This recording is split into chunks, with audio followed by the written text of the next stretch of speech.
tasted that. Num num num num, eat it up. Go play okay, 3, 2, 1. You know I'm the hottest, you ain't never gotta heat me up. I swear to God, if there's not 5 solid minutes in the making of documentary that's just the VFX workers talking about this scene, then something has gone wrong.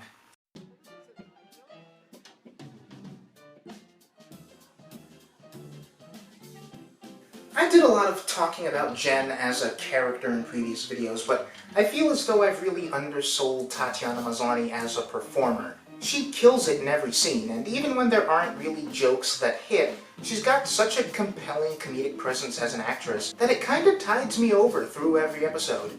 Her delivery alone will make pretty innocuous bits of dialogue really funny to me, and I especially love the way she sells the fourth wall breaks. As I'll get into, Jen still got clear character progression here, but this is the first episode that doesn't feel exclusively like a character piece for her, in that it consistently lets other characters take the spotlight or lead scenes comedically. In fact, I think this is the first episode of any of the Marvel shows since early WandaVision that feels like an episode of TV instead of a chunk of a movie. And that feeling is almost entirely because it has a clearly defined A plot and B plot. Having a full-on capital S subplot isn't something that we see the MCU do almost ever, really, and in the rare occasions it has happened, it's almost never put the spotlight on a totally powerless civilian. Using Jen's co-worker Pug as a secondary protagonist of the episode as a way to see how totally normal humans engage with the day-to-day of living in a world of super people is really fun. It's got the same kind of charm to it as that DC sitcom Powerless, or that Damage Control show that never got off the ground, and which by all appearances would have just been powerless again. It is a little weird to throw us into an episode where Pug leads the B story, especially given how quick his introduction was last episode, but I hope that the show keeps using characters like him and Nikki in this capacity, as it's not a lens we often get to see the MCU through. And the subplot itself is honestly, I think, quite amusing. Now that it's firmly established how much of an intentional cartoon caricature Bukowski is, it's really easy to laugh at his unbridled vapidness. Emil Blonsky is also pretty funny, although many are understandably unsure about how to feel regarding whether or not he's being fully sincere. Personally, I don't think that this is any kind of ploy or setup for subversion.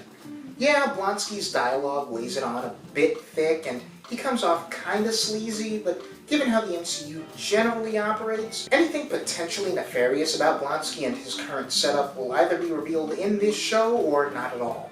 And barring minor appearances, I kinda expect this to be the last we see of him. I'll certainly be pleasantly surprised if that's the case. I think it's much less likely after this episode that he appears in a project like The Thunderbolts.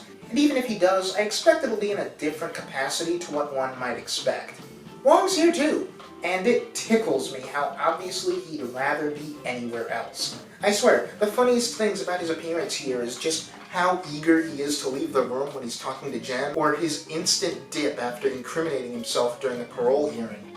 Swinging back around to Jen herself, this episode is a very vital piece of her character journey, as we're finally at the stage where Jen is in the position to actively embrace the She-Hulk side of herself. At the start of the episode, Jen's denial of what being She-Hulk means is as strong as ever. Her insistence that her media circus will die down as soon as she's no longer involved with Blonsky is utter delusion.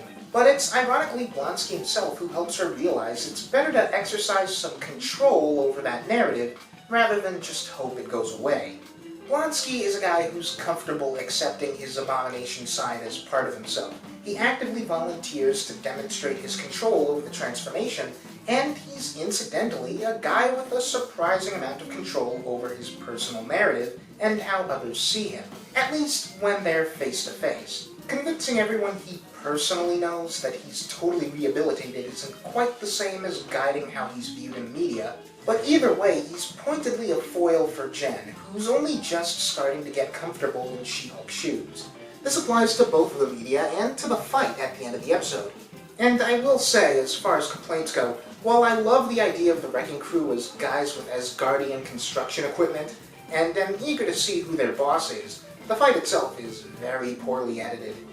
That said, I like that Jen's initial frightened reaction to getting jumped works both as a funny punchline and as a bit of sincere characterization. I got her! Come on,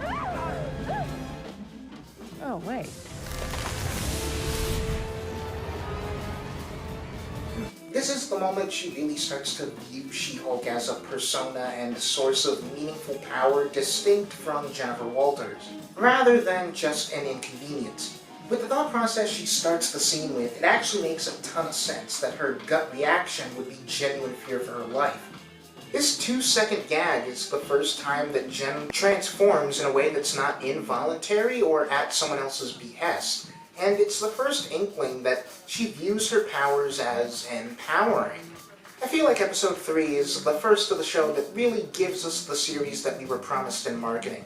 And I hope that going forward we lean just as hard into the case of the week, A-plot, B-plot, standard cable sitcom format.